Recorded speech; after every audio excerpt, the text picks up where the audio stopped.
I think it's fair to say that by 2023 we're all used to watching another sequel on a big screen. Whether it is saving the world from an imminent disaster, giving a long talk about family values, or saving the world once again, we can't help but think how boring and repetitive it all got, bringing nothing fresh to the table of our excitement. And on the contrary, how great it is to finally have something unique in the movie release schedule that will drag us to the cinemas with our eyes full of joy and excitement. For me, it was The Creator, which is by far not around these blockbuster movies that you forget about only after a few days since you watched them. This movie is a depiction of what a true talent is capable of and is definitely worth checking out. You're watching The Cinema Resident, let's get into it.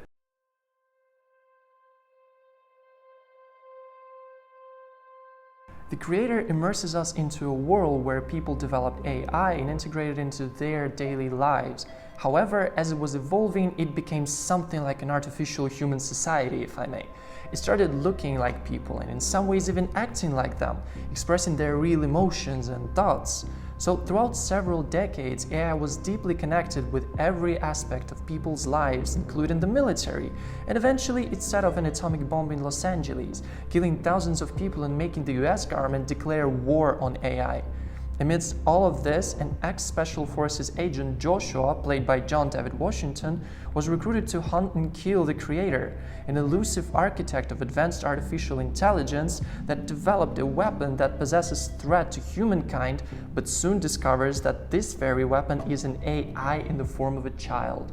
Now, what I instantly like about this story is that it's not based on anything, not a book, not a comic or whatever, just pure imagination inspired by something that we are unfolding right now. Having a blockbuster movie in 2023 with an original story is quite rare because of a grown society's habit of going to the cinemas to watch sequels and remakes rather than something completely new.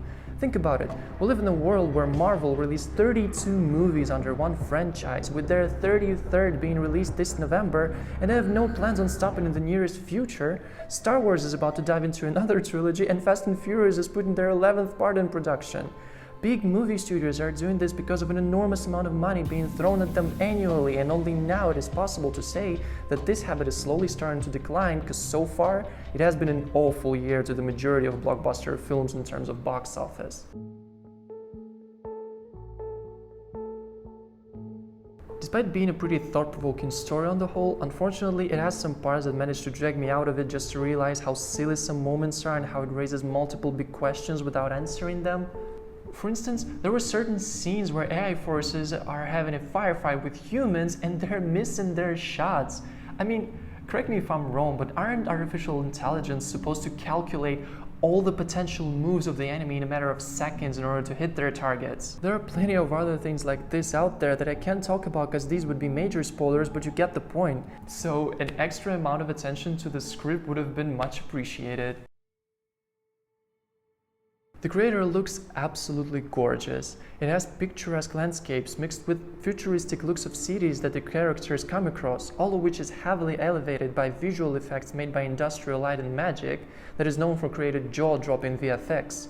The movie is very good with portraying massive-scale objects thanks to the director Gareth Edwards.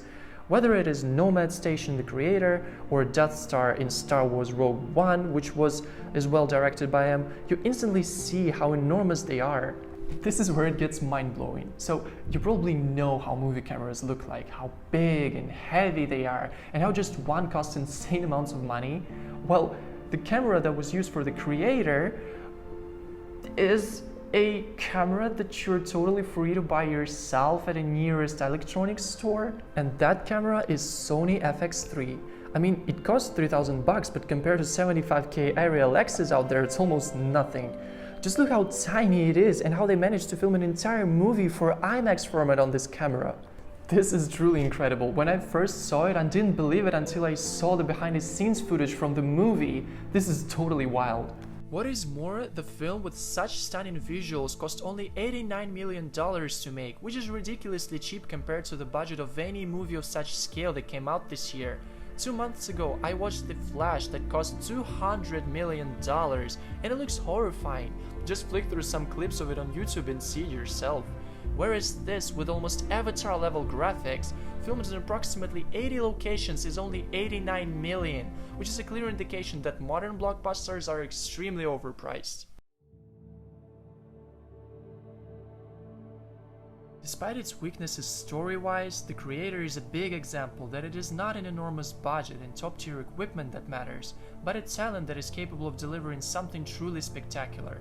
It is currently hitting theaters worldwide, so I highly recommend watching it because it is vitally important that we as viewers support these works, letting them thrive to keep bringing something fresh and original so that soulless and lackluster sequels will finally be overthrown.